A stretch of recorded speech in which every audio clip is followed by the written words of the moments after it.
Hi guys, so I have a game for you played by Eduardo, who is currently the #1 Venezuelan player, and he's in the top 100. Versus Daniel Bogdan, who's a very young, strong grandmaster playing the black pieces. So Eduardo starts off with c4. Daniel Bogdan plays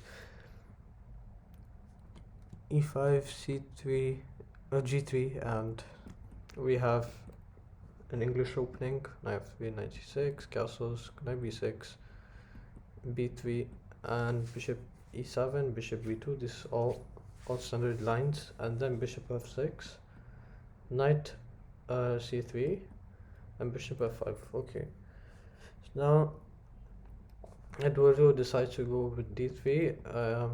Another line could have been knight e1, followed by d3, and this would result in a slight advantageous position for white here. However, even d3 is quite advantageous, and knight d2, common idea, and to relocate the knight, bring the rook, play a3. There's so many plans over here where white has a close position with a lot of initiative. And okay, rook c1 and bishop h3, trying to trade off this strong bishop. And now bishop c3, a move attacking the rook. And however, probably the best move could have been like not taking. Yeah, probably bishop a3 is good, but knight e4 and trying to damage his pawn structure could have been better. Whereas this,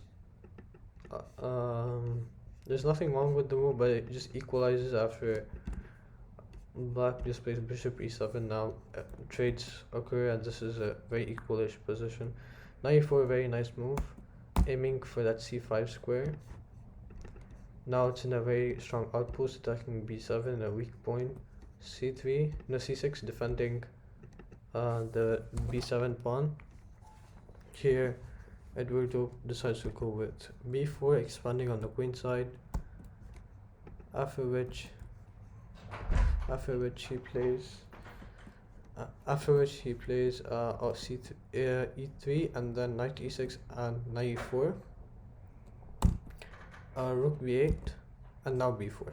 So this is to cement the knight on c5, having a very strong outpost and hoping for some queenside expansion with a4, a5, with queen b3 and bringing the rooks. This is definitely a nice position for white, whereas black should aim for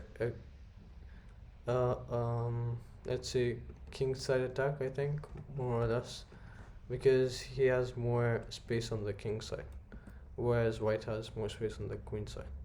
So knight d5, and here we have queen b3, which is just defending the pawn,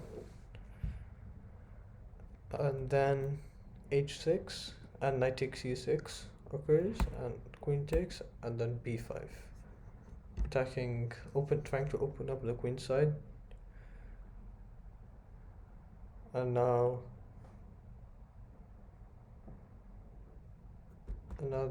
takes, and this is where white got a lot of play on the queen side pawns, because after queen takes, now we have these pawns are open. The rooks can come to c7 and try to attack these pawns. So after knight b6, he plays a4, trying to just kick the knight, and a rook d5, very nice move, attacking the queen. However, just block and counter attack his queen. Eduardo is playing quite actively here, and queen c6. Now forced to trade, and he just pushes a5, kicking the knight from the square, gaining more space on the queen side. This pawn is becoming very dangerous, especially if he gets to a6 soon, and e4 attacking the rook, and f4 gaining space now on the king side. Definitely white is having the advantage here, and f5 pushing more, trying for f6, king here, now just aiming for centralizing the king and then trying to capture these weaknesses. King e3 just to defend, provide additional defense in case of exchange sacrifice, because if the base of this pawn structure falls, then most of it's easy to kind of collect these pawns. So and he's trying to activate the king himself, and Bogdan plays rook b4 and h5, gaining more space on the king side, cementing the position. Knight d6 and f6. Now just pushing pushing and trying to break open the king side.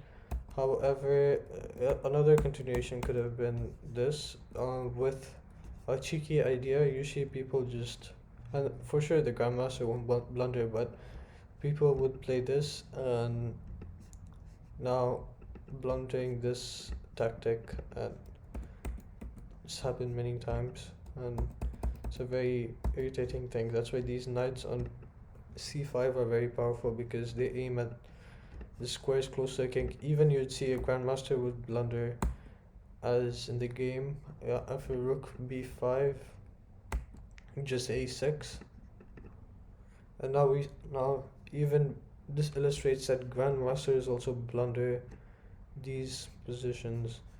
After which Bogdan plays g5, a terrible blunder.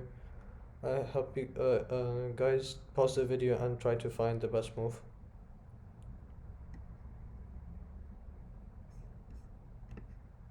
So after a6, and then he just pushes g5. This looks normal at first sight, but en passant, and it's actually losing completely now. Black is completely lost and white is completely winning due to his very strong pass pawns. After which, in desperation, he just continues knight d7 and rook takes c6. However, Bogdan was very resourceful, and he found these ideas. Now this knight is technically trapped, because the rook covers all of its escape squares, and the pawn covers. So this is the knight is just trapped here. However, there's only one move that wins, but in time pressure, Eduardo couldn't find it. The winning move is rook f5, a very important move to make. Eduardo thought that he made this move after he took, so he realized that afterwards. But this is a very powerful move, because now if you take, then takes, and we can just move the knight to e5 afterwards. If the rook moves like b2, now we can take also, and play check, and now it's crushing, because we still have this pass pawn, and these lines are just opening, definitely winning. However, Eduardo blunders all of his advantage with takes, and now this knight is trapped, so you're just gonna go piece down. However, Eduardo pushes, as his opponent was also in time trouble, and now he has few pawns for the piece, which is not the worst. Now it's actually equal the position, because his king is active, the pawns are quite aggressively forward, and they're all pass pawns. And after rook e8,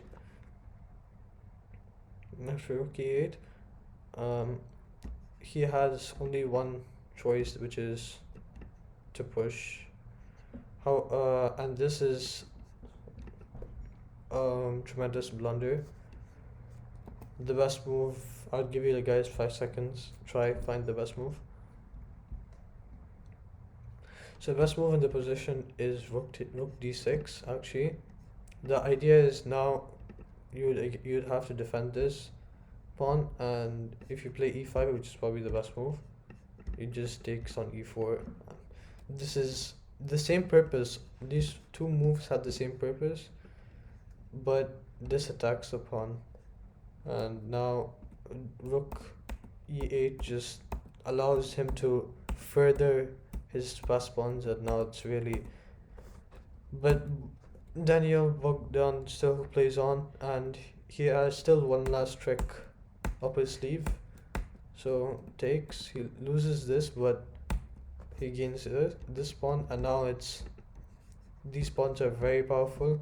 However, there is one trick, and here Daniel Bogdan, I guess, try to predict the move that Eduardo played here. So Eduardo played king a8. Interesting move. Like most people would ask, why didn't he take? But this is a famous checkmate. Oh, there is a famous checkmate here. If he were to take,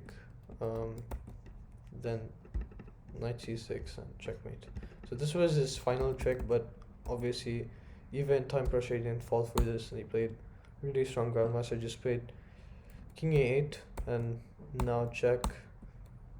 This move is very crucial, kicking the knight, and now aiming for another check, and finally the killer blow with a7 takes, and here he resigned because it just takes and this pawn falls, and yeah, the game is over. So if he plays here, just cut the king and you collect this pawn and simply promote. So that's how you do this game. So hope you guys enjoyed. See you guys next time.